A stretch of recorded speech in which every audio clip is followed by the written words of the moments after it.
네, 여러분들 안녕하세요. 정치 클리핑 363회 시작하도록 하겠습니다. 안 맞았어, 타이밍이 안 맞았어. 오늘 특별하게 2030 지지자 여러분들께서 이 자리에 방청을 해주시러 여러분들 왔습니다. 네, 저희가 지금 연습을 한 번밖에 안 해갖고 다시 하겠습니다. 제가 이렇게 좀 해주세요. 네, 정치 클리핑 363회 시작을 하는데 우리 2030 지지자들 같이 오셨습니다. 안녕하세요. 반갑습니다. 예. 깜짝 놀랐어. 예, 저희들도 깜짝 놀랐습니다. 거의 한 300명의 목소리가 나오는데 목소리가. 예, 오늘도 어김없이 대한민국 최고의 정치평론가 곽동수 선생님 나오셨습니다. 안녕하세요. 반갑습니다. 곽동수입니다. 서울, 경기 그리고 중부지방까지 폭우가 쏟아지고 있습니다. 2차 장마라고 하는데 지역에 따라서는 300mm의 물폭탄이 한꺼번에 쏟아질 수도 있다고 하니까 비 피해 없도록 조심하셨으면 좋겠습니다. 네, 더불어민주당 비대위원 김현정 위원님 나오셨습니다. 네, 반갑습니다. 네, 평택을 지역위원장입니다. 오늘 저도 그냥 갑자기 가장 비가 많이 올 때 하필 밖에 걸어가다가 비 쫄딱 맞고 왔는데 오늘 경기도당 도당위원장 오늘 경선이 있어요. 원래는 그 전국대의원하고 권리당원들이 투표해서 이렇게 경선에서 뽑게 되어 있는데 이제 약간 편법을 써서 단일화하는 방법으로 지역위원장들 투표로 하기로 해서 그걸 국회에서 이제 1시부터 5시까지 이렇게 하는데 거길 갔다 와야 되잖아요. 그래서 가는데 비가 막 쏟아지더라고요. 그래서 비 쫄딱 맞고 지금. 말로 아니 근데 누구 나오셔요 그러면? 지금 누구 나와요? 경기도당 임종성 의원은 나온 거. 임종성 의원, 권칠승 의원하고 두 분. 아, 그럼 임종성 의원으로 가야지. 권칠승은 저쪽이잖아요. 저쪽이 많아. 저 중기부 장관 아니라 고생하셨는데 좀 쉬셔야지. 뭘 또 경기도당 위원장을 하시려고 그래. 투표를 하는데 이렇게 보통 1, 2번 하고 동글뱅이 치잖아요. 네. 근데 이름을 적으러 그러더라고 거기다가. 필체로 혹시. 잠깐 일단 소개 좀 하고요. 네, 일본 시리즈. 대한민국 최고의 개그맨 노정열 개그맨 나오셨습니다. 반갑습니다. 예능 녹화 현장에 나온 것 같습니다. 반갑습니다. 노정열입니다. 야, 이런 환호성 진짜 몇 년 만에 들어보네. 예, 저희 공개 방송하려고 이렇게 계속 열어놓고 하니까 여러분들 많이 와주시기 바라고요. 먼저 주말에 이 땡볕에 많은 분들이 고생하시고 전당대회가 치러지고 있습니다. 우리 세 분에게 전당대회 일단 창관은 이따가 듣고 윤석열 기분 좋은 소식인가요? 이게 나쁜 소식인가요? 윤석열 부정평가가 70%를 넘었습니다. 이 소식이네요. 네. 이거 어떻게 보시는지 우리 먼저 우리 곽동수 선생님부터 윤석열 부정평가 70%. 이 어려운 걸 윤 씨가 해냅니다. 정말 상상을 못했던 게 이제 90여일을 향해 달려가고 있고 심지어 지난주에는 일주일 동안 아무것도 안 하고 놀았습니다. 근데 노는 과정에서 중요한 손님이었으면 버선발로는 아니더라도 최소한 얼굴은 마주돼야 될 텐데 펠로시 미 하원의장. 네, 미국 언론에서 홀대받았다라는 게 헤드라인에 나올 정도로 이 위험하면 피하는 내가 이거 어떻게 해야 될지 잘 모르겠는데 도망가는 이라는 대통령의 수식을 얻었으니까 어떻게 보면 부정평가가 70%가 넘었다고 하는 것은 충분히 도망간 성과다. 우리가 예전에 도망가게 되면 또 도망 안철수 선생 있지 않습니까? 열심히 뛰었을 때 지지율이 떨어진 것처럼 그동안 미국을 중심으로 생각해야 된다고 얘기했던 윤석열 씨가 어떤 식으로든 이렇게 도망가서 피했다. 미국의 넘버3를 피했다. 정말 두고 볼 일입니다. 어떻게 이런 일이 또 어디까지 갈지 모르겠어요. 일단은 과거에는 잘 모르겠다라고 대답했던 분들도 많은데 이제는 모르겠다라는 분들이 이제는 아예 대놓고 이제 얘기를 합니다. 비판하는 시각으로 돌아섰다라는 게 중요한 거고 우리 김현정 위원장님 일단 윤석열 부정평가 70% 넘었다. 뭐 지지율은 20% 저희가 예상했던 거고 부정평가가 올라간다는 건 어떤 의미인가요? 그러니까 지금 말씀하신 것처럼 정말 세계 신기록 같은데요. 제가 봤을 때는 거의 박근혜 탄핵 바로 직전에 그 부정 그 평가랑 비슷한 수치라고 하던데 이게 지난 6월 27일까지만 하더라도 긍부정의 편차가 0.6%밖에 차이가 안 났었는데 지금 42.6%의 차이가 지금 벌어지고 있다는 거고요. 그리고 이제 저희가 주로 이제 KSOI하고 한국갤럽하고 그리고 리얼미터 그 세 가지를 주로 많이 보는데 가장 보수적이라고 하는 리얼미터조차도 20%대로 주저앉았거든요. 그러니까 전부 다 20%대로 이제 저 긍정평가는 주저앉았고 이제 부정평가는 70% 이상으로 올라가는 것까지 이제 나오고 있는 그런 상황이라서 거기다가 이제 매우 잘못했다. 보통 5개 단계로 우리 저희가 하잖아요. 매우 잘못했다가 60%가 넘게 나온 게 또 매우 잘못했다가 문제고. 굉장히 심각한 거예요. 예, 거기다가 또 상공사고는 80% 이상이 부정적이고 그다음에 이제 이번에 여성들 같은 경우도 부정평가 64.4%로 5.9%나 올라갔어요. 이게 아마도 그 만 5세 입학 연령 낮추는 거 거기에 한 주간의 영향을 크게 많이 미친 것 같아요. 그리고 미친 것 같죠? 미친 것 같습니다. 좀 전에 얘기하신 거 낸시 펠로시 그 만남 불발된 거 그거에 대한 부정평가도 60% 넘어가지고 그 모든 세대를 다 건드리고 있는 것 같아요. 지금 그래서 유일하게 남은 게 70대 이상이라고 하는데 거기도 부정평가가 이제 막 치솟고 있는 그런 상황이라서 이거에 대해서 아주 근본적인 그 대책을 지금 마련하지 않으면 정말 국정 동력이 급격하게 떨어질 것 같은데 그래서 오늘 도어 스태핑 할 때 뭔가 좀 뭐라도 좀 할 줄 알았더니 많이 겸손해졌어요. 낮은 자세로 초심으로 돌아가겠다 이렇게 얘기했는데 저희는 그 초심이 검찰공화국이라고 생각해서 좀 불안하잖아요. 이게 초심을 그리고 국민의 뜻을 받들겠다 그러는데 그 국민의 뜻을 또 자의적으로 해석해서 전 정부에 대한 정치 보복을 더 세게 하라는 건지 종북물을 더 하라는 건지 이런 식으로 또 잘못 해석해서 더 막 갈까봐 그게 오히려 염려될 지경입니다. 저는 70대 고 연령층에서도 지지율이 떨어질 거라고 보는 게 그분들은 그 자식들이나 사회적 분위기에 좀 많이 휩쓸려요. 자식들이 막 윤석열 욕하고 그러면 같이 우리 아들이 욕하는 거 보니까 못하나 보다 이런 생각들이 많아서 70대 이상도 좀 있으면 윤석열의 부정평가가 많이 올라갈 거라고 저 개인적으로는 좀 생각합니다. 우리 노정열 방송님은 뭐 예상했었나요? 근데 이게 아주 잘못하고 있다가 60%가 진짜 무서운 거거든요. 그 동력에는 아마 시민들께서 이 더운 폭염 속에서 금요일 토요일 이렇게 시민들이 주체가 돼서 경찰국 설치 반대 그다음에 나온 구호가 이상민 탄핵뿐만 아니라 지금 윤석열은 탄핵 요건이 아직 명시적으로 나오지 않았지만 퇴진이라는 요구가 나오지는 꽤 됐습니다. 네네. 아마 그것들도 아마 시민들께서 보시면서 이 정도면 사회 심리적 탄핵 수준에 이르렀기 때문에 법리적 탄핵은 조금 더 기다려봐야겠지만 그래서 아마 70까지 찍고 더 떨어질 거라고 봅니다. 지금 저는 20대들에게는 병역 관련돼서 여러 가지 얘기를 해결하는 것뿐만 아니라 그 소위 여성부 해체라는 걸 내세웠는데 안 하고 있고 30대에게는 부동산 가격 같은 게 폭락이 이뤄지고 있으니까 거기에다가 유치원 맞습니다. 거기다가 만 5세 입학하는 게 난리가 났었고 40대 이상 됐었을 때는 법인세가 까지면서 사실 대출이나 자영업하고 계신 분들은 직격탄 맞았습니다. 50대 60대 이상 되신 분들은 지금 돌아가고 있는 국익이나 대한민국의 안보가 굉장히 중요한데 이 뭐 여러 군데 가입한다 그러면서 사실은 나라를 전체를 흔들리게 하고 있잖아요. 이런 것 때문에 전 연령층인데 말씀하신 대로 70대는 버티는 쪽입니다. 그냥 그런 일이 있어도 좀 더 지켜보자 하는데 저는 그 기화섬이 아마도 100일 봐왔는데 도저히 안 되겠다는 70대에서 오히려 더 급속하게 무너질 수 있습니다. 근데 오늘 윤석열이 쇄신 방향으로 교육부 장관 박순애 씨 사퇴설이 돌고 있어요. 그래서 5세 입학도 전면 취소하겠다 이런 얘기 들어오는데 이게 쇄신안이 될까요? 흉내는 낼 겁니다. 그래도 박순애는 교육부 사회부총리이기도 하고 교육부 김인철 후보자가 워낙 또 하자가 많았던 사람인데 그래도 이 정도 떨어지면 말은 듣는다 신호는 보낼 것 같긴 해요. 근데 웃긴 거는 박순애 자체가 자기는 연락받은 적 없다. 뭐 개기는 거죠. 직원 회의하고 개기고 있는데 기자들에게 나와 있는 쪽은 잦은 쇄퇴 형태가 될 거다라고 얘기를 하고 있는데 이거는 그 쇄신의 모습이 보이지 않습니다. 그리고 무엇보다 이 전 정부에서 이렇게 훌륭한 장관 봤냐라는 얘기를 하고 본인이 뽑았던 사람입니다.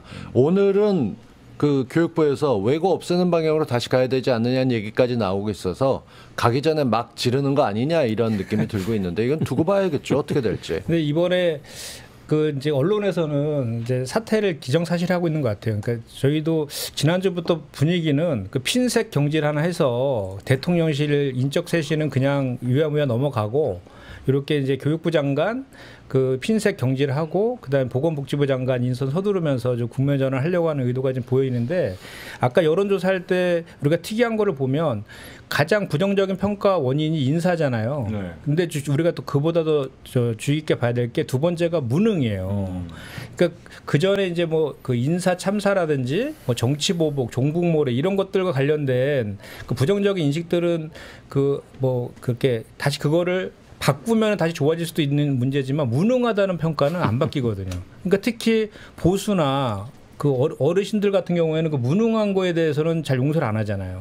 근데 지금 윤석열 정부가 지금 각종 이런 국정 그 문제들이 지금 노정되고 있고 측근 비리부터 해서 모든 것들이 막 다 종합 백화점처럼 막 터지고 있는데 이걸 해결할 수 있는 능력이 안 된다라는 그런 인식들을 두 번째로 갖고 있다는 거. 그래서 이 지지율 회복하는 게 쉽지가 않을 거다. 이 여당 입장에선 지금 상황이 더 안 좋은 게 지금 대충 애둘러서 이리저리 하다가 비대위 구성하는 걸로 합의를 봤습니다. 근데 이 비대위에 어떻게 대표를 뽑고 임기가 얼마나 되고 권한이 뭐까지 있을지에 대해서 다 헷갈립니다. 이 와중에 조경태 의원이 어떻게 보면 그동안 비대위원장 하고 싶다라고 본인이 열심히 언론에 떠들었어요. 근데 오늘 방송에서 한 단계 더 나가서 지금 박순애 장관뿐만 아니라 이상민도 문제다. 이상민 장관도 동반 사퇴를 시켜야지 그나마 체면이 살고 힘을 얻지 이 상황에서 안 된다라고 여당 내에서는 이상민 장관 사퇴에 대해서 본격적으로 총대를 매는 분위기입니다. 오늘 윤석열이 의미심장한 얘기를 해요. 국정 운영에 있어서는 언론이 도와줘야 된다. 그럼 여태까지 언론이 자기를 그러니까 조중동이 돕지 않는다는 그래서 저희가 제목을 조중동에게 도와달라는 시그널을 했는데 오늘 조선일보 기사를 보니까 윤석열 휴가 복귀 일성에 야 인적 쇄신 방안 없어 맹탕 정국 구상.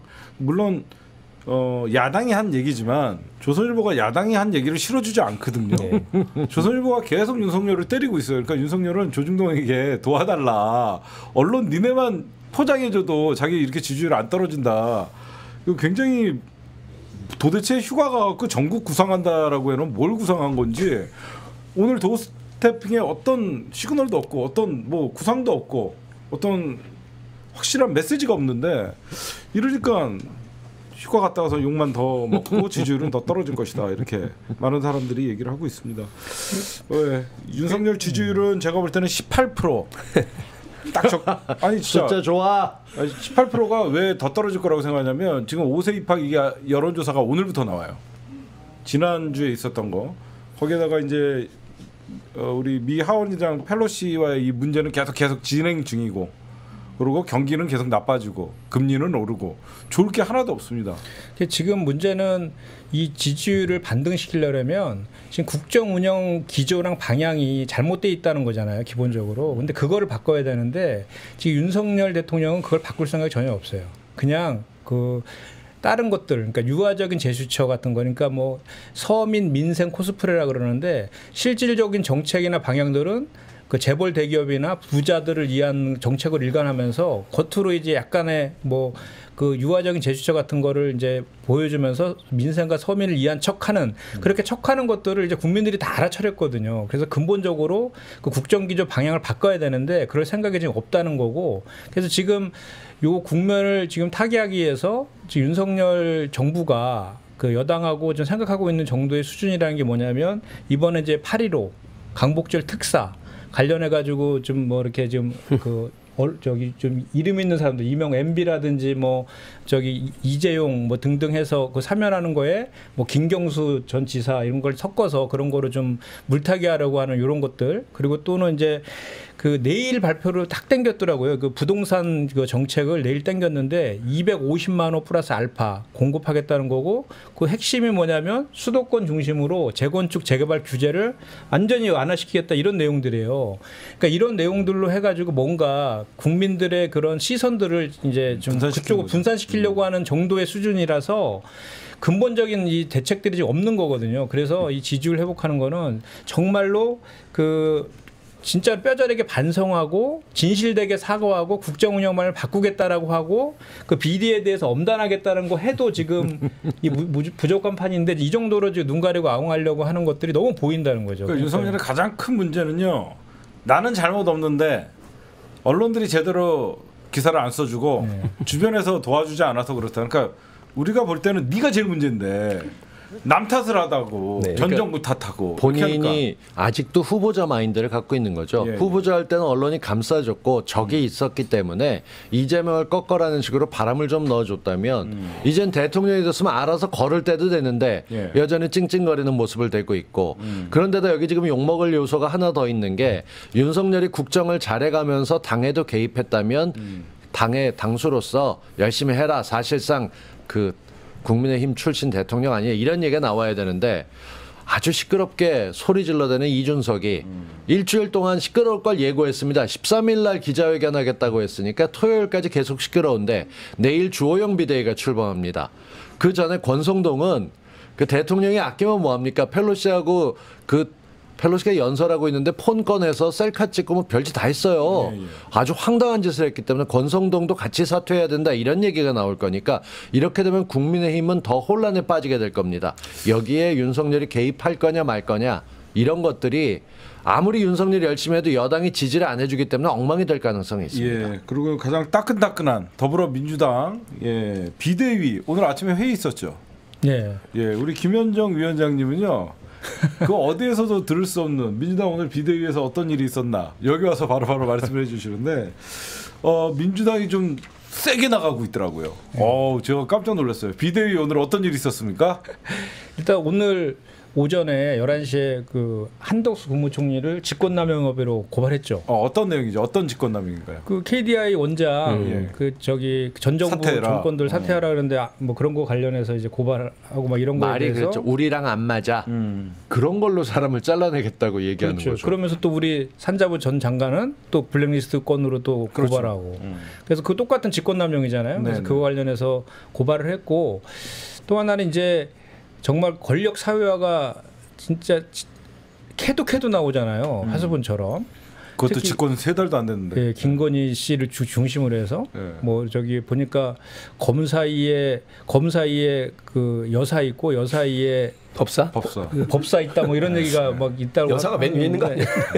법사가 맨 위래. 건진 법사라든지 김건희 건 이런 특히 김건희와 관련된 각종 그 의혹들 많잖아요. 너무 많죠. 수사 안 해서 그렇지. 묶어서 지금 국정조사를 민주당에서 지금 발의하려고 지금 준비하고 한다는 소리가 있습니다. 이번 주 중에 조사서를 제출하지 않을까. 민주당이 칼을 뽑아 들어서 김건희 국정조사를 밀어붙일 나는 소리가 있습니다. 액션을 취하셔야죠. 가능성이 높아 보입니다. 왜냐하면 아까 제가 여론조사 보고 이제 70%가 부정평가인데 그거 보고 한 가지 아쉬운 건 뭐냐면 민주당이 36.8이고 국힘당이 31.3이에요. 우리가 높잖아요. 5%밖에 안 높아요. 실제로 지지율이 6.7% 민주당 빠졌어요. 지난주에.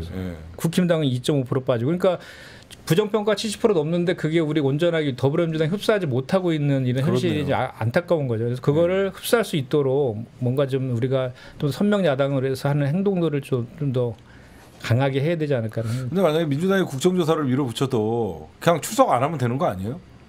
그렇지는 않습니다. 안 그래요? 강제 구인할 수 있나요? 그 과정에서 무책임하다는 얘기가 나올 거고 그게 만약에 지금 아무것도 안 하고 있으면 도대체 뭐하냐 민주당 뭐라도 해라 했는데 우상호 비대위도 뭔가는 남기긴 남겨야 됩니다. 근데 국정조사를 발의했고 협조하지 않겠죠 당연히. 그리고 증인 범위에 대해서도 여러 가지 얘기들이 많이 나올 텐데 그 과정 모두가 윤석열 정부에는 큰 짐이 됩니다. 반대로 생각하면 민주당이 일하고 있다. 일하다 보면 잡으면 나는 거고 저쪽에서 협조 안 하게 되면 협조 안 한 부분은 그대로 공개하면 됩니다. 왜 그러면 그러니까 우리 국민들한테는 최순실 뭐 이런 트라우마가 있거든요. 국정농단 세력의 트라우마가 있기 때문에 또 다시 김건희가 뒤에서 이제 집권 3개월밖에 안 됐는데 무슨 이상한 법사 얘기 나오고 이러면 굉장히 여론은 더 나빠질 거라고 생각을 합니다. 이렇게 말이 흘러나온다는 거는 진행하겠다는 얘기가 될 거고 이거 가지고도 희망을 갖는 분들이 굉장히 많을 겁니다. 지금 전당대회 국면이지만 꼭 필요한 조치이기 때문에 우상호 비대위원장 빨리 결단하고 뭐 수요일 목요일 중에 해갖고 금요일 날 뭔가 제대로 서류 제출되고 이런 거 보여주면 참 좋지 않을까 싶습니다. 그리고 뭐 이번에 그 어대백을 넘어서 확대명이라고 하는데 이재명 후보가 탄핵수출 추진하겠다 했잖아요. 그 이상민 장관에 대해서. 그러니까 뭐 8월 28일이면 이제 당선이 되시면 그 이후에 추진될 거니까 그런 거에다 맞물리면 하반기 때는 아마 그 좀 선명야당 모습으로 거의 제발 좀 선명야당 모습 좀 갔으면 좋겠습니다. 그나저나 그 지금 당원 게시판에 청원이 올라왔습니다.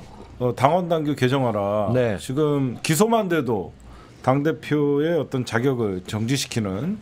근데 사실 이거 여러분들 박용진이 좀 키워서 그렇지요. 민주당 원래 비대위에서 하려고 그랬던 거 아닙니까, 위원장님? 좀 진짜 여러분들이 좀 아시면요, 좀 지금 황당하게 좀 돌아가고 있습니다. 정확히 내용을 좀 알려주시죠. 아니 제가 여기 시사답판 나와서 다 말씀드렸었잖아요. 그때. 그렇죠. 그래서 그거만 따로 편집해서 올려놓으셨더만요. 네.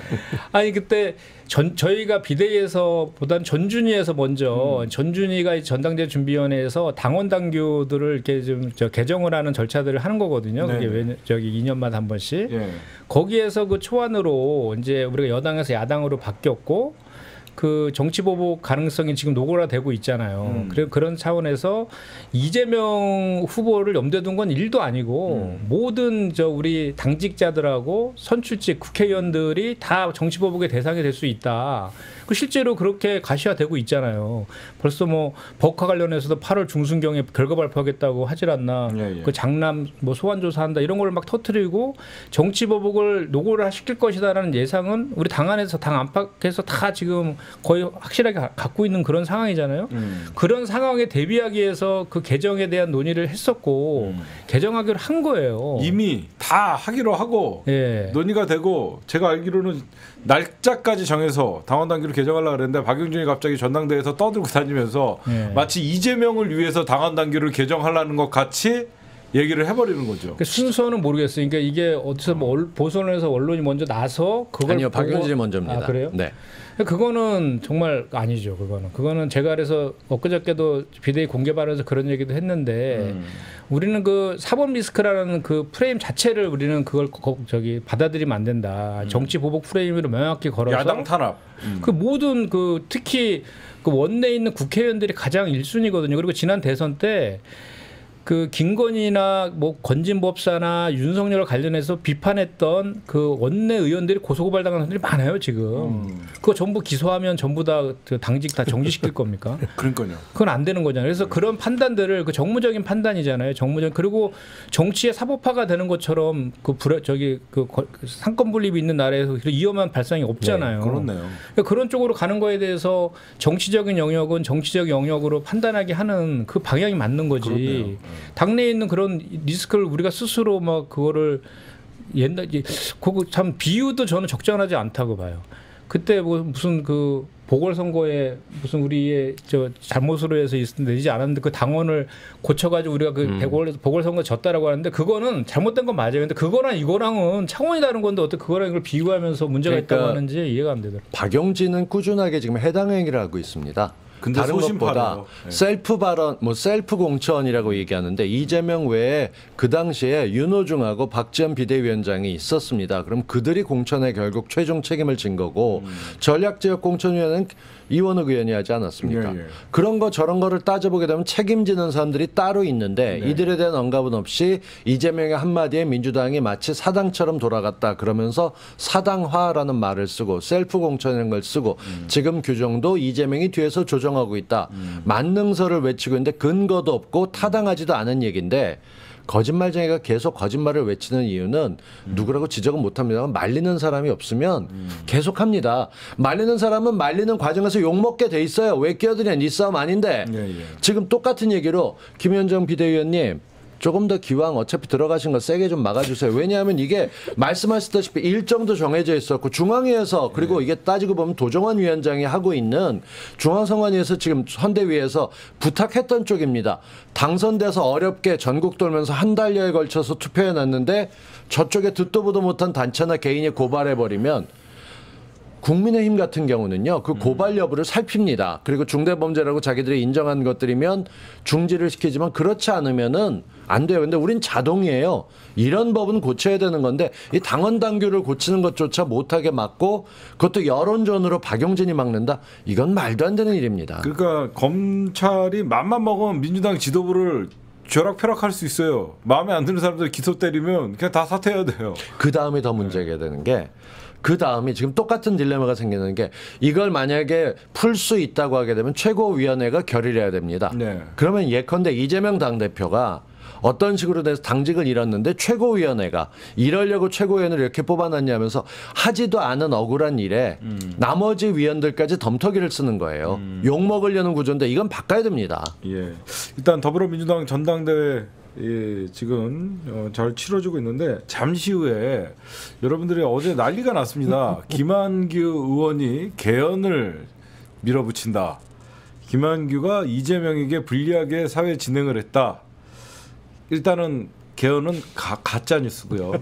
개헌론은 가짜 뉴스고 어제 전당대회에서 사회를 본 김한규 위원장 전화 연결해서 무슨 일이 있었는지 여러분들에게 알려드리도록 하겠습니다. 어떡하냐 김한규 의원. 김한규 억울해서 지금 성명서까지 발표를 했는데 내각 제안은 1%도 관련이 없고 정확히 보면 국회 운영에 관한 법 그래서 그 개점위헌 방지법에 대한 취지로 했는데 여러분들이 요즘 나 우리 지지자들 무서워요. 조금만 뭐 하면 누가 퍼뜨리는 건지 몰라도 확인되지 않은 사실 같고 무조건 저 새끼 죽여 그러면 네. 그냥 내용 확인 안 하고 김한규 김진표랑 손잡고 개헌 이렇게 돼버리더라고요. 정말 그래서 신기하죠. 네, 좀 이거는 정말 선의의 피해자들이 생기면 안 되기 때문에 저희가 잠시 후에 연결하고 먼저 우리 노정열 방송인님 주말에 우리 곽동 선생님 너무너무 더운데 고생들 하셨는데 전당대회 어떻게 보셨죠? 뭐 어제 저희 인천 현장에 시사타파 팀들이 가서 현장 우리 개혁본 회원 여러분들과 그리고 저희 중계차를 저희가 또 마련해서 이렇게 보여드렸고 아무튼 인천 또 경기 서울 쪽으로 올수록 이재명 표의 정치에 대해서 많이들 더 응원해 주실 것 같고 전당대회라는 게 그 정도는 좀 분위기가 붐업이 되고 이래야 되는데 이따가 뭐 김한규 의원 생방송 중에 연락하겠지만 본인은 아마 제가 봤어요 내용을. 근데 조심해야 됩니다. 어쨌든 사회자는 특히 전당대회 사회할 때는 옆에서 쪽지를 줬다 그래서 그걸 그대로 읽으실 것이 아니라 판단을 해서 그 순간적인 그 판단이지만 지금 김한규 의원 얘기가 나왔기 때문에 좀 없었던 그런 것 일단 점이죠. 들어보고 얘기하죠. 네, 그리고 알겠습니다. 노정열 선수 정도 되면 그런 거 진정하고 싹 보고 판단하지만 네. 국회의원 하다가 네. 지금 국회의원 된 지 얼마 안 됐어요. 2달 좀 넘어가고 있는데 그러고 난 다음에 지금 진행해가면서 얼마나 부담되겠어. 당대표들이 다 앉아있고 쪽지 놓는 거 보고 읽었는데 이게 커지면서 가장 큰 건 개총수 말씀하신 대로 지금 누구 하나 마음에 안 들면 특히나 늘 나오는 게 사라지지 않는 그 뭐 수박 낙지 이렇게 표현을 하기도 하던데 하여간 이낙연계가 내각제를 하려고 했다. 실력 있는 이재명을 경제하려고 자기들끼리 뭉친다. 그러면서 눈을 키우는 거 사실입니다. 이런 시도에 대해서 사람들의 관심이 있었지만 누구든 다 찍어다 붙여요 지금. 김한규까지 같이 포함돼서. 정말 재밌죠. 어때 우리 김현정 위원장님은 이번 전당대회 어떻게 보고 계세요? 저는 가장 이해가 가지 않는 게 왜 민주당이 전당대회를 흥행을 하지 않고 당직자들이 찬물을 끼웠는지 당직자라는 사람이 저희한테 이러더라고요. 누가 오라 그랬습니까?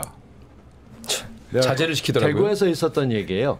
그 왜 와서 텐트를 치고 그래서 저희 민주 당원들이고 왔는데 아니 당원이면 당의 말을 들어야지 누가 오라고 부르지는데 왜 와갖고 여기 이렇게 하고 하냐고 그랬고 제가 쟤는 뭐냐 몰라. 그 얘기 듣고 너 이름 뭐냐? 저는 간단하게 봅니다. 당원들이 많이 오고 엄청난 환화 이 응원은 이재명과 친 이재명 의원들로 나올 거기 때문에 자제하라는 발언을 아까 잠깐 언급했지만 사실 이거 말도 안 되는 얘기죠. 예. 아니 흥행하자고 전당대회 하는 거 당연합니다. 아니에요? 그런데 그걸 찬물을 끼얹고 자제하세요? 이야. 처음부터 온라인으로만 하지 그랬어요. 그거는 기대이 뭐 하는 거예요 지금? 개인적인 일탈 정도로 받아주셨으면 좋겠고 오늘 우리 비대위 회의에서도 그 흥행을 위해서 뭔가 뭐를 해야 될지 그런 우리 논의도 했었거든요. 말도 안 되는. 그래서 일단 첫 번째 나온 게 비상대책위원장이 안 온다. 토요일 일요일 안 갔잖아요. 그래서 이제 지도부가 좀 와서 거기가 딱 있어야지 중심도 잡아주고 하는데 안 왔다. 근데 사실은 코로나가 걸렸습니다 지금 우상호 위원장이. 그래서 그렇게 발표하면 되는데 그거는. 그 이번 주부터 갑니다. 저도 이제 그 부산 이번에 불경할 때 부산에 저희 비대위원 다 내려가가지고 저희 갑니다 다. 거기서 뵈야겠네. 가시죠? 네? 뭘 내요? 가야지. 저는 서울만 지키겠습니다. 첫째, 첫날 우리 대구 갔었을 때 정말 현재 느껴지는 온도가 40도 가까이 되는데 바깥에 사람이 없고 안에서는 아비규환이었었어요. 혹시라도 찾아오는 시민들이 있을까 봐 저희가 바깥에 텐트 치고 중계했었는데. 예, 김한규 의원님 연결됐습니다. 안녕하세요, 의원님. 네, 안녕하세요. 김한규입니다. 네, 어제 사회 보시느라고 굉장히 수고 많으셨는데요. 죄송합니다. 네, 아니 뭐 죄송해요. 저희는 저 때문에 방송까지 또 그 주제로 논의하시고 죄송합니다. 아유, 네. 아니에요. 근데 이게 오해가 좀 있고 일파만파로 퍼지는 것 같아갖고 일단 제가 개별적으로 문의가 있어 좀 더 설명드리겠습니다. 다 읽어봤고요. 네네. 그래서 어제 그 행사 사회 보면서 어떤 일이 있었는지 얘기해 주시고, 김한규 의원님이 진짜 내각제를 발휘하셨습니까? 아유, 저는 내각제 절대 반대론자고요. 예. 일단 상황부터 말씀을 드리면 볼륨 좀 올려주세요. 네, 제주도가 사실은 국회의원 3명 있는 데라서 대의원도 어제 현장에 한 150명밖에 없었고요. 예. 작은 지역이죠. 네. 그래서 행사를 하는데 처음에 제가 스크립트를 받았습니다. 네네. 그래서 이제 중앙당 당직자 2분이 이제 저는 어떤 분인지 모르는데 이제 그 전날 무슨 다른 지역에서 좀 이슈가 있었다면서 과도한 비난이나 야유 그리고 과도한 연호도 하지 말아달라고 부탁을 해달라 초반에. 네. 그래서 뭐 저는 어제 그 전에 있었던 상황은 잘 몰라서 그런가요 하면서 메모를 했다가 이제 행사 진행하면서 그대로 읽었죠. 그런데 이제 문제가 이제 첫 번째 이재명 의원님이 이제 첫 번째 당대표 후보로 정견 발표를 하시는데 현장에 이제 150명밖에 없었고 얼마 되지도 않은 분들인데 이게 뭔가 과도한 박수를 연호를 하면 안 되나 싶어서 이분들이 약간 이제 박수는 치셨는데 이제 이름을 환호하거나 이런 것들을 잘 못하신 거죠.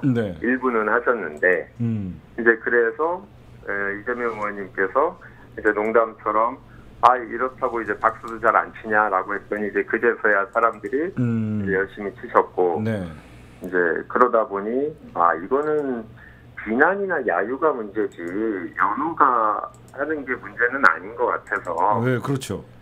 제가 그게 문제인 것 같다라고 하면서 이제 이재명 의원님 죄송합니다 그러면서 이제 다 중간에 제가 낄 수는 없으니까 끝나고 나서 이제 박수 치신 거 괜찮다라고 이제 말씀을 드렸더니 이제 혹시 오해하시는 분들이 이재명 의원님한테만 불리하게 룰을 적용했다 이렇게 보시는 거죠. 그런데 현장에 계셨으면 아시겠지만 뭐 이재명 의원 지지자가 제일 많으셨으니까 이제 아무리 뭐 분위기가 이제 초반에 과도한 연호를 하지 말라고 하더라도 현장에서는 이재명 의원님 뭐 연설하실 때는 뭐 박수가 제일 많았고요. 뭐 그런 상황이었는데 혹시 제가 임의로 이제 연호를 하지 말라고 하신 걸로 오해하신 것 같은데. 이제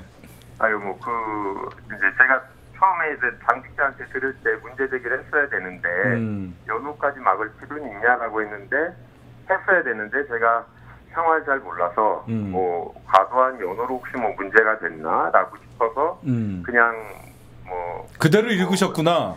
당직자가 하라는 대로 한 거죠. 그 노정열입니다, 김한규 의원님. 뭐 그 현직 의원으로서 의정 활동에도 바쁘신데 이렇게 긴장되고 사실은 몰입감 있는 그 사회를 보다 보시니 그 당직자가 준 그 메시지를 요약해서 읽었다고 했는데 이제 저희가 아쉬운 점은 앞으로 있을 전당대회에서는 룰을 정확히 정해서 사실 우리 전당대회는 우리 민주당원과 그걸 바라보는 국민들의 축제인데 그 형용 모순이에요. 과도한 연호란 말은 없고 지금까지 우리 지지자분들이 과도하게 연호하지 않았습니다. 딱 필요할 때만 거의 100%에 가깝게 딱 3번, 4번 연호를 했을 뿐이고 그 다음에 본인의 정견과 비전 그리고 국민들에게 전하는 메시지가 분명할 때만 했지 시도 때도 없이 끼어드는 당원들은 단 한 분도 안 계셨고 저는 지금 생방송 중이니까 그 김 의원에게 그런 메시지를 전달한 중앙당 당직자 2분이 누구신지 지금 방송에서는 안 하겠지만 저희가 따로 알아야 될 것 같습니다. 왜냐하면 이거 굉장히 중요한 문제라서 과도한 연호를 불편한 사람은 아마 하위권에 있던 그 계열이 아니고서는 이런 말 자체를 전달할 수 없는 상태이거든요. 네. 그 다음에 본인의 정견과 비전 그리고 국민들에게 전하는 메시지가 분명할 때만 했지 시도 때도 없이 끼어드는 당원들은 단 한 분도 안 계셨고 뭐 제가 하여튼 중앙당 당직자가 진짜로 누군지는 모르고 행사할 때 처음 뵌 분이었는데 저는 뭐 제주도에서 이제 그날 그 행사 전에 한 30분 전에 가고 이제 첫 리허설을 하면서 뵌 분이어서 제가 뭐 그분이 어떤 알겠습니다. 김한규 의원님 아니고요. 저 박동수입니다. 정리를 해야 돼요. 김한규 의원님. 예. 네. 저 다른 것보다 사회 보시느라 정말 고생하셨는데 이게 오해가 일파만파 커지면서 사람들은 사실을 잘 안 알고 있고 지금도 설명 듣는데 그래서 뭐 어땠다고라고 잘 못 알아듣는 분이 절반 이상이에요. 아, 그렇군요. 죄송합니다. 이 억울하시겠지만 아니라는 얘기를 확실하게 얘기를 짧게 더 해주시면 내각제 한 적 없으시죠? 아, 당연하죠. 저는 기본적으로 내각제 반대고 제가 낸 법안은 의원님, 내각제하고는 1% 관계가 없습니다. 의원님, 네? 예, 아니요를 얘기 안 하고 하시면 사람들이 못 알아듣는다고요. 정말로 하신 적 없으시죠? 네, 없습니다. 네, 일단 그것만 되면 좋습니다. 앞부분에 다 하셨기 때문에 그것만 다시 한번 확인시켜드리고 싶었어요. 예, 그리고 김한규 의원님. 이런 글을 쓰셨어요. 제가 김진표 의장님을 도와 내각제를 만드는 법안을 냈다고 하시는 분들도 있습니다. 라고 하면서 어제 일파만파가 됐는데 어떤 법안을 발의했는데 이런 오해의 소지를 일으켰는지 알려주십시오. 네.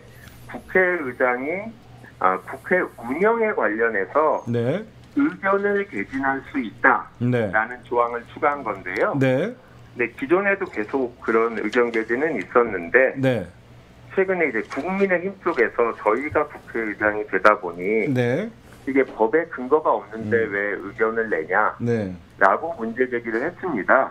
그래서 제가 그거는 이제 관행상 우리 다수당의 국회의장이 계속 했던 건데 이제 국힘이 자기네가 국회의장이 아니라고 반대하는 게 부당하다고 생각해서 낸 거고요. 또 배경 자체는 제가 개정휴업 방지법이라는 법안을 냈습니다. 예, 보니까 그렇게 돼 있더라고요. 그런데 이제 그 법에 국회의장도 공감을 하시는데 그래서 의견 개진을 했으면 좋겠다고 생각을 했고요. 그런데 확인을 해보니 그런 이유로 야당이 받아주지 않겠다고 해서 저의 개정휴업 방지법에 도움이 되기 위해서 국회의장의 의견 개진이 가능하도록 한 거고요. 사실 예전부터 다 관행상 해왔던 겁니다. 그리고 내각제하고는 전혀 관계가 없고 법을 한번 보시고 비판을 하셨으면 좋겠는데. 그리고 김한규 의원님. 제가 글을 보다 보니까 김한규 의원님은 내각제를 반대하시죠? 네, 반대합니다. 그러면 된 거예요. 내각제를 반대하는 김한규 의원이고요. 이 법안은 내각제와 전혀 관계가 없다. 그리고 뭐 내각제나 개헌 논의할 시간에 인생을 챙기는 논의가 훨씬 더 효율적이고 효과적이라고 생각합니다. 어쨌든 어제 국회의원 정치 입문하시고 나서 가장 센 공격당하셨죠. 그런데 그거야 뭐 이제 아무래도 전당대회 때니까 자기가 지지하는 후보가 혹시라도 불리한 대우를 받을까봐 걱정하시는 분들이 이해가 되고요.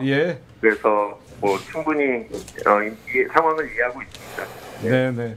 이 바쁜 와중에 지금 전화 인터뷰 해주셔서 감사드리고요. 마지막으로 우리 시청해주시는 당원과 지지자분들에게 한 말씀 해주십시오. 뭐 최고위원과 당대표를 뽑는 전당대회가 한 20일 정도 남았는데요. 말씀하신 대로 남은 기간 동안 당원들이 축제처럼 본인들이 지지하는 그 후보들 열심히 응원하고 당대표와 최고위원이 선출되면 당이 하나 돼서 좋은 모습으로 당원들한테 보여줄 수 있도록 노력하겠습니다. 우리 김한규 의원님 바쁜 와중에 이렇게 인터뷰 해주셔서 감사드립니다. 감사합니다. 더불어민주당 김한규 의원님, 이 상황에서 이 얘기는 꼭 하고 넘어가야겠습니다. 저들도 법안을 보거나 실제로 김한규 의원의 워딩을 보면 아니었다는 걸 알아요. 근데 왜 이런 짓을 하느냐?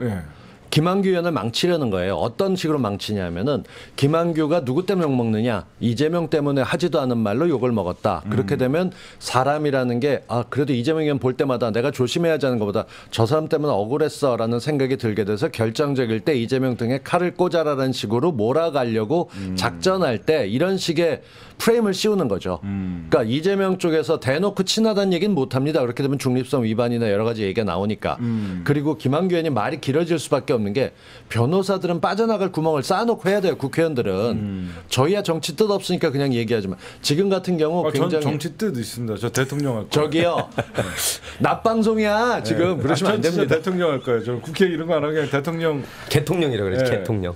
탱크 타고 취임식하고 계엄령 선포하고 딱 6개월만 하고 저는 대한민국 정리. 그래서 이렇게 몰고 가는 거 위험하다는 거니까 지금 많은 분들 댓글에서 김한규 욕하는 사람들 2, 3일이면 사라질 거다 하는데 어떤 식으로든 제대로 들어보세요를 얘기해도 일단 그 분위기에 묻었던 사람들은 안 듣습니다. 중요한 거는 김한규 의원도 더불어민주당의 미래의 큰 자산이에요. 맞습니다. 진짜 자꾸 젊다 청년이라고 하는데 김한규 의원님 40대시잖아요. 49이에요. 49. 안 젊어. 외모가 사귀어서 그렇지. 74년생이에요. 74년생. 어쨌든 여러분들 내각제 반대하시는 분이에요. 내각제 개헌 발의를 한 게 아니라 이런 가짜뉴스는 우리가 좀 바로 잡고 가는 필요성이 있어갖고 저희가 조기에 전화 인터뷰를 신청했습니다.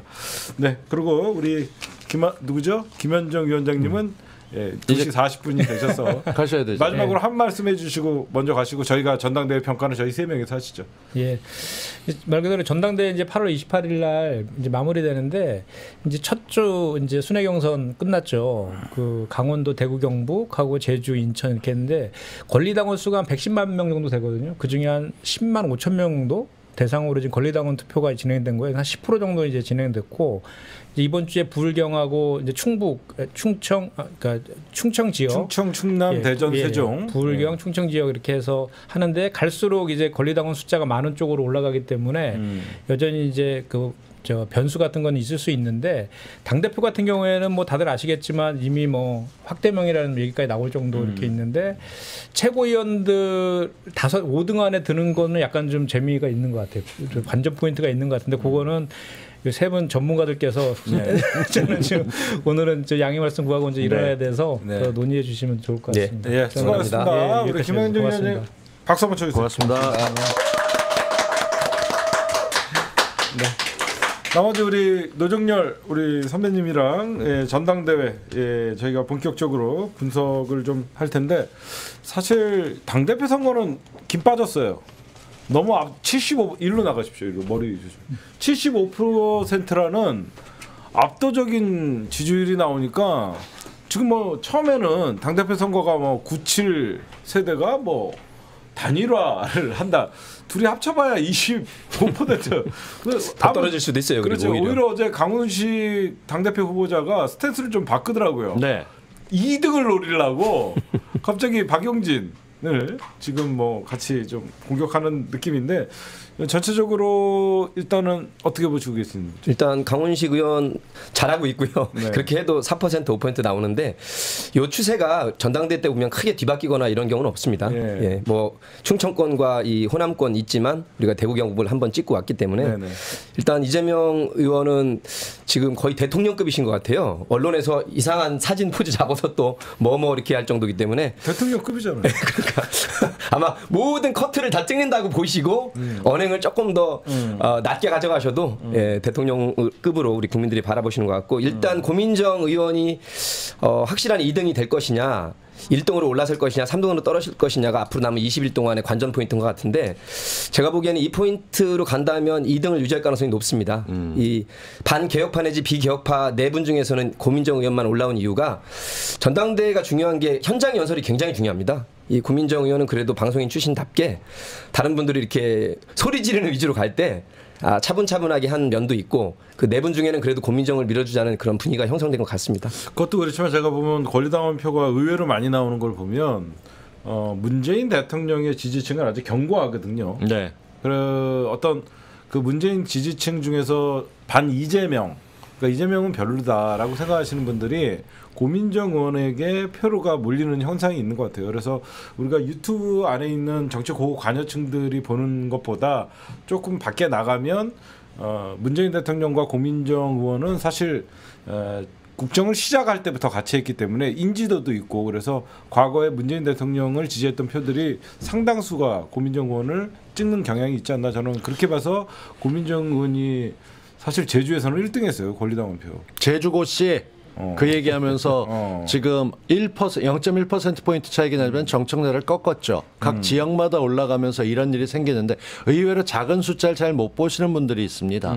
이런 일들이 언제든 가능합니다. 저는 똑같은 이유로 지금 우리가 70%가 넘는 지지율이다라고 하는데 만약에 부산, 울산에서 박용진 표가 조금 더 나왔다고 하게 되면 1, 2%만 떨어져도 아, 이재명 대세론 꺾이나라고 헤드라인을 쓸 사람들입니다. 그러니까 저는 당대표 선거가 재미가 없어졌을지 몰라도 끝까지 무조건 이재명을 찍는 쪽으로 몰두해서 2%가 더 올라가야 사람들에게 안정감을 줄 수 있는 것이고요.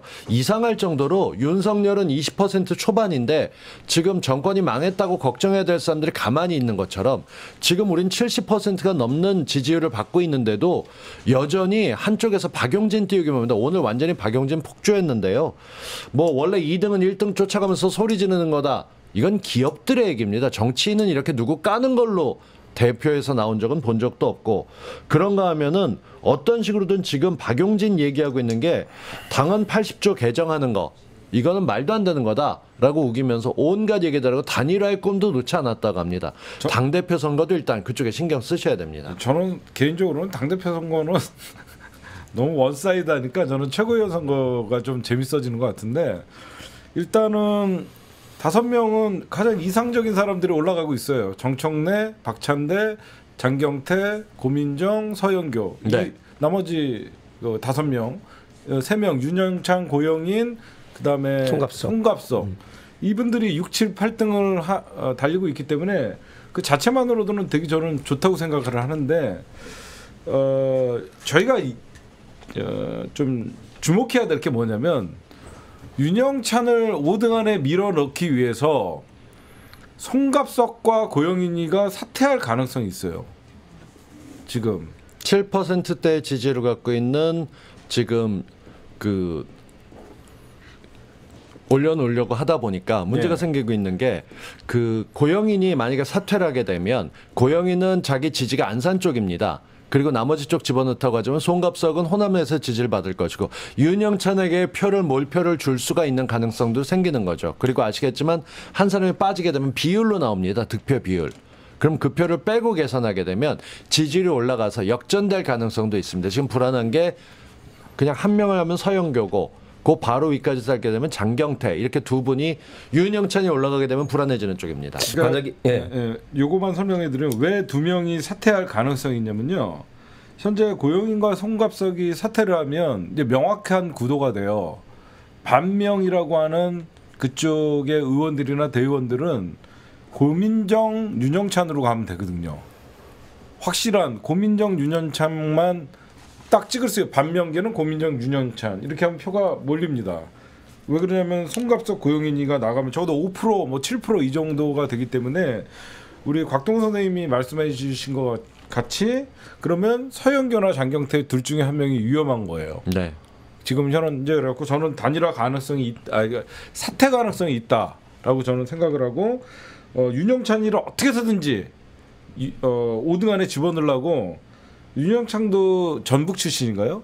그리고 송갑석 이 표가 호남에서 유권자가 가장 많은 더불어민주당의 대의원도 많고 권리당원이 제일 많은 호남에서 아마 호남 선거하기 전에 제가 볼 때는 송갑석, 고영인 사퇴하지 않을까라는 개인적인 생각을 좀 갖고 이번 주 주말에 관문이 돼서 만약에 지금의 구도가 굳어져서 지금 보시면 그 친명 비명으로 나눌 때 4명 4명입니다. 고민정은 비명 쪽에 껴있긴 하지만 그나마 대놓고 지금까지 그 이재명을 깨거나 개혁에 반대하는 쪽에 입장을 서는 거를 명확하지는 않고 애둘러서 했었죠. 물론 6월부터는 좀 발언이 강해지긴 했습니다만 그래도 합리적으로 이게 통할 사람이라고 보고 무엇보다 지금 현재 지지율이 고민정이 높기 때문에 저희가 어떻게 떨어뜨릴 방법이 없어요. 근데 나머지 쪽에서는 송갑석은 호남을 등을 업고 있는데 만약에 사퇴한다면 윤영찬의 포가 갈 것이고 그렇게 되면 올라갈 겁니다. 그 전에 고영인이 사퇴할 가능성도 있죠. 네, 우리 노경희 방송님. 근데 이제 현실적으로 만약에 송갑석 의원과 고영인 의원이 그 이유 때문에 윤영찬을 밀기 위해서 사퇴를 한다. 이거 참 한때 학생운동을 열심히 했던 586 주자들이거든요. 학생회장 출신이고 이거는 그야말로 지금 5등 안에 들어간 분들은 언론에서는 비명, 친명, 개혁파, 반개혁파 나누지만 그거는 어쨌거나 대의원들과 국민들이 뽑아준 이 지형을 자기들이 윤영찬을 밀기 위해서 586 대표 주자들인, 여기서 대표라는 것은 뭐 임종선만큼 유명하진 않지만 그래도 다 학생회장 했던 분들입니다. 전대협 출신들 의장들이 자기들, 이게 그야말로 개파 정치거든요. 그럼 아마 송갑석 고영인 의원은 정치적 명이 굉장히 위험해질 겁니다. 송갑석 의원은 호남 출신이고 지역이 아니더라도 광주에 가서, 호남에 가서 어느 정도 나오는지 자기를 분명히 심판받아야 하는 것이고요. 또 평가받아야 하는 것이고, 고영인 의원도 역시 마찬가지입니다. 경기가 남아있는데 안산 의원 출신으로 만약에 윤영찬 묻기에서 송갑석 고영인을 둘이 사퇴를 한다? 미리 경고드리는데, 그러면 송갑석 의원과 고영인 의원은 미래가 없다고 봐야 됩니다. 저부터라도 내려놔야죠. 사실 그 정도 되면 없잖아요. 아니요, 그래도 제가 송갑석 의원하고 고영인 저 토크쇼도 하고 어쨌든 한때는 열심히 해보라고 응원했던 사람인데, 만약에 이걸 사퇴한다? 이분들은 정치 생명을 끝나는 겁니다. 그러지 마시기 바랍니다. 떨어져 그 6, 7, 8등에도 미래 없고. 그래도 어느 정도 그렇게 따지면 1차는 통과했잖아요, 그죠? 그러니까 완주를 우리가 독려해야 되는 상황이고, 네. 이분들이 이렇게 꼼수를 쓰지 않겠습니다만 지금 윤영찬도 거세게 정청래 박찬대를 공격하고 있습니다. 지금 나오고 있는 모습들이 보게 되면 친명 비명, 이게 선거 당사자들은요, 밖에서 볼 땐 결과가 이미 난 것처럼 보이지만 자기가 뒤집을 수 있다고 생각합니다. 그러니까 쓸 수 있는 모든 수를 다 쓰겠죠. 지금 20%대를 겨우겨우 얻고 있는 박용진 같은 경우도 자기가 뒤집으면 1위가 될 수 있다고 헛꿈 꾸는 거, 이거 통계적으로 선거에서 본 적이 없어요. 그런데도 본인은 그렇게 생각해.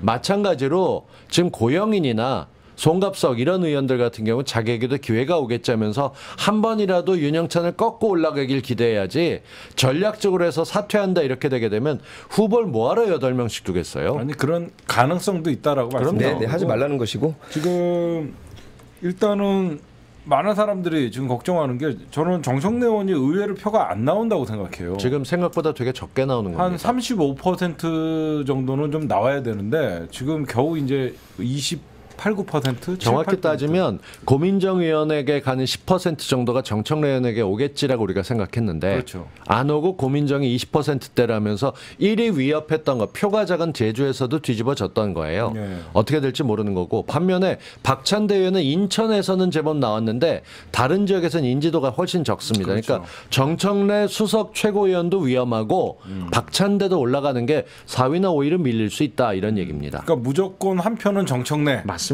무조건 한 표는 정청래. 그다음에 우리 새날의 푸나님이 말씀해 주신 것 같이 1월부터 4월생은 장경태, 5월부터 8월생은 서영교, 그다음에 9월부터 12월생은 박찬대. 아니죠? 맞나요?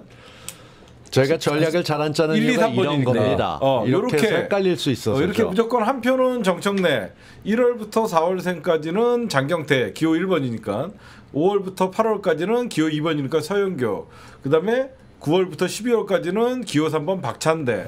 이렇게 찍으라면 윤영찬, 고영인, 송갑석을 떨어뜨리고 나머지 5분이 올라갈 수 있다. 이렇게 우리 새날의 푸나님이 얘기하는데, 헛갈림은 그냥 7-3으로 가셔도 돼요. 37. 37.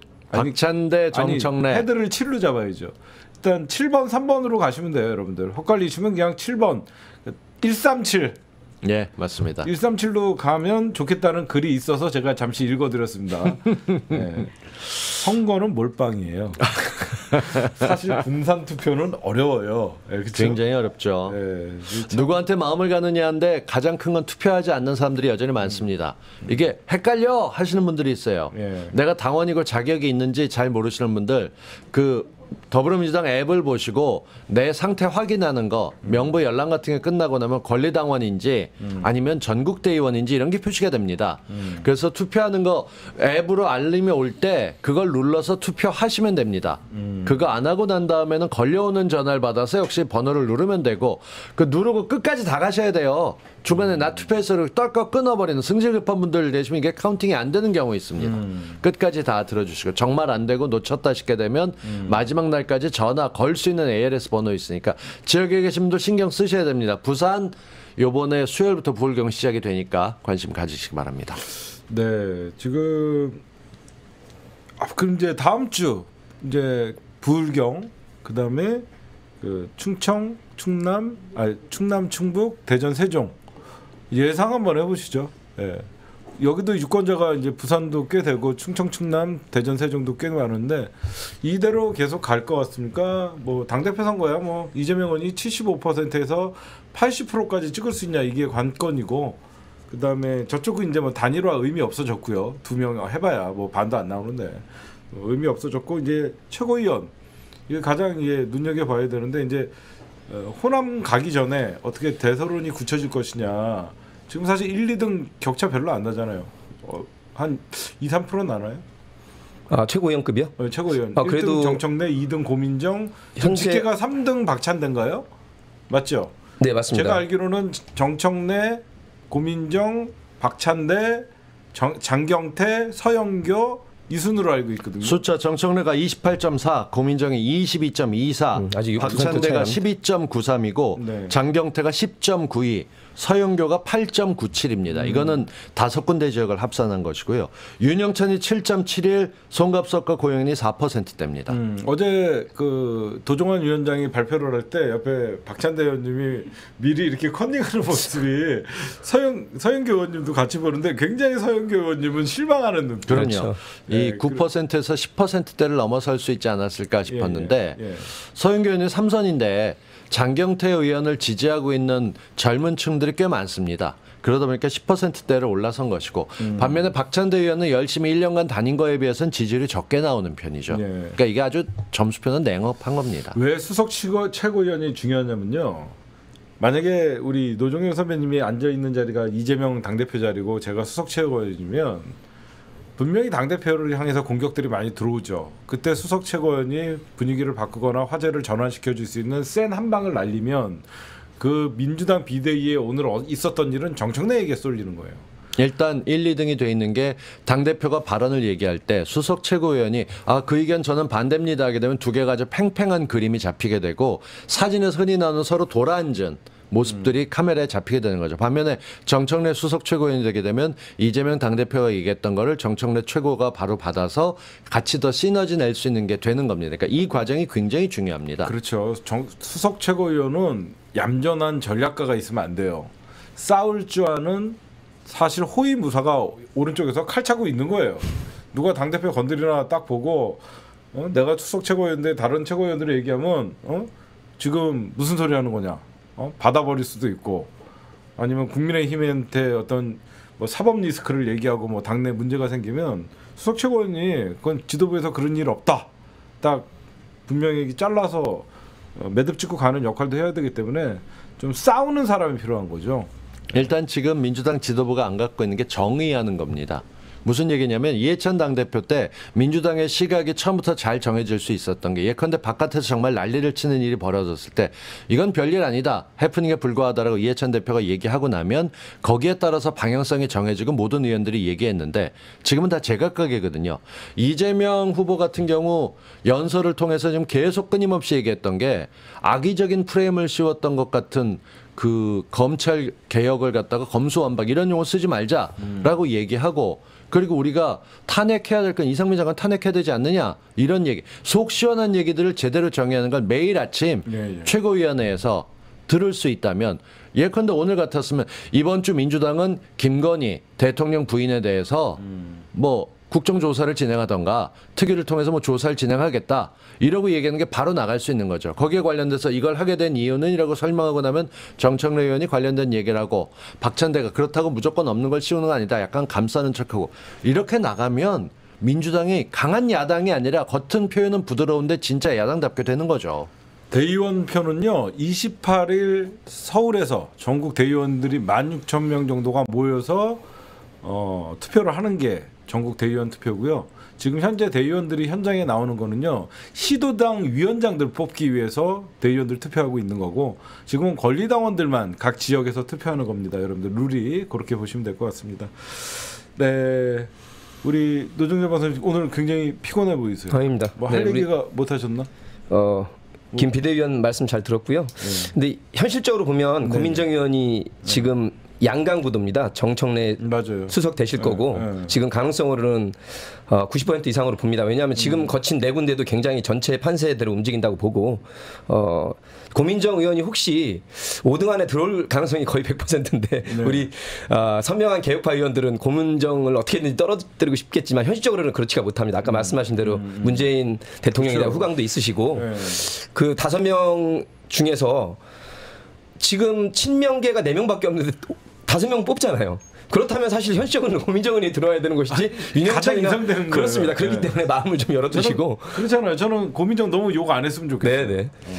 윤영찬, 송갑석, 고영희보다 나은 쪽으로 우리가 몰고 가자. 훨씬 낫죠. 근데 사람들 이상해서 왜 고민정을 쉴드 치냐, 니들 정신 차려라 댓글 쓰시면서 욕하시는 분들이 생겨요. 5등으로 됐으면 좋지만 그러면 윤영찬 들어오는 게 낫나? 네. 그러니까 그 생각 안 하고 지금 얘기 나가면서 말 퍼뜨리는 거 시사타파가 고민정 감싸 이러고 나갑니다. 제일 선명하게 아마 비판했을 거예요. 그러니까 절대 안 된다고 저희들은 대놓고 그렇게 얘기를 하고 있는데 현실 받아들이고 해야 되는 쪽인데 윤영찬이나 어떤 사람보다는 고민정이 그나마 낫습니다. 그나마. 윤영찬 같은 되길 바라지만 들어오면 무슨 짓을 할지 몰라요. 당대표 앞에 면전에다 대고 이상한 짓 하고 그래버리면 진짜 무슨 또 봉숭아학당이니 이런 소리가 나올 수 있기 때문에 참석 안 하고 시위하고 바깥에서 떠들고 지금도 유일하게 민주당 내에서 이재명 의원이 공천받아서 개항을 당선된 게 문제다라고 떠드는 사람은 박용진밖에 없어요. 근데 많은 데서 공감하고 있대요. 저희는 그 출처를 알고 싶은데 전혀 모르겠습니다. 지금 무슨 소린지. 네, 어쨌든 뭐 저희가 실드 치는 게 아니라 8명 중에서 나머지 3명 빼면요. 커트라인이 고민정이에요. 저희 방송에서 의정활동 좀 분명히 하라고 많이 비판했습니다. 그렇죠. 네. 그리고 그나마 그래도 맑게 알아들을 수 있는 사람이지 이 사람들은 반대를 위해서 들어오는 사람들이고 고민정은 그래도 얘기하다 보면 될 수 있는 사람이라고 생각합니다. 네, 어쨌든 여러분들 개혁국민운동본부 여러분들 아래 회원가입 9분만 더 해주시면 다시 4,000명을 돌파합니다. 지금 현재 개국본 회원가입은요 18770523 개국본 TV도 여러분들 구독 좀 많이 해주시고요. 개국본 지금 화면이 왜 안 바뀌죠? 예, 일시 회원 그리고 그러니까 계좌 회원도 있고요. 그 다음에 온라인 30초면 개국본 회원도 될 수 있습니다. 지금 전국에 돌아다니고 있는 전당대회 여러분들 보시면요 대형 전광판 그 다음에 텐트 저희 개혁국민운동부 다 준비하고 우리 PD님들 개국본 그 회원가입 하나 준비되어 있으면 좀 보여줘요. 예, 개국본 계좌 회원은요 국민은행이고 924101-00030971 예, 국민은행입니다. 그 다음에 회원가입 문의는 모르시겠다는 분들은 02-303-1140으로 전화 주셔갖고 회원가입 네, 여러분들 문의해 주시면 될 것 같습니다. 두 분 마지막으로 한 말씀씩만 해주세요. 근데 부산 오셔야 돼요. 왜 자꾸 이상한 소리를 하죠? 저희가 KTX로 가더라도 같이 부산 갔다 오시죠. 저는 2주 전에 끊어놔서 곽동선에 합격? 저는 일단 가갖고 뭐 구경하고 싶은 전시회가 하나 있어서 거기 갔다가 오후에 조인할 겁니다. 얼마나 더울지 갈아입을 옷을 갖고 가야지 뜨거우니까 여기가 계속 젖어요. 본의 아니게 시스루가 돼갖고 아이씨 이 사람 아주 야해요. 노정렬을 끌고 가겠습니다. 네. 혼자 지금 주말 계획 세우고 있는 것 같은데 아무튼 그러기 있기 없기. 윤석열 부정이 70%가 넘어서 사회심리적 탄핵 사태 돌입했다. 민주당은 아까 한덕수 총리 고발한 것부터 해서 사실은 이상민 탄핵으로 물꼬를 터야 앞으로 전국을 주도하고 장악할 수 있습니다. 꼭 액션으로 보여주시기 바라겠습니다. 한 가지만 추가로 말씀드리겠습니다. 비 올 때 쇼핑이 귀찮습니다. 저는 지금 오전에 나오면서 촛불장터에서 이 오란다 과자 란다오라고 간식거리 필요하거든요. 요런 거 하나 시켜놓고 먹는데 제가 아마 그 목요일 날 저희 정치화 할 때 갖고 나올 거예요. 지난주에 공룡떡 가져다가 먹었거든요. 내돈 내산 이러고 사서 했었는데 의외로 노영희 변호사가 좋아하면서 싸가셨습니다. 맛있었거든요. 네, 오늘 밤방송 합니다. 오늘 밤방송은 뭔가 맛있는 것들 사서 오후 좀 즐겁게 드시면서 기운 보충도 하시고 촛불장터 매상도 좀 올려주십시오. 예, 부산 저희가 또 드림팀 만들어갖고 부산 내려가들 수 있도록 하겠습니다. 오늘 방청해주신 우리 2030 청년 동지 여러분들 감사드리고요. 정치 클리핑 363회 여기서 마치도록 하겠습니다. 고맙습니다. 고맙습니다. 부산은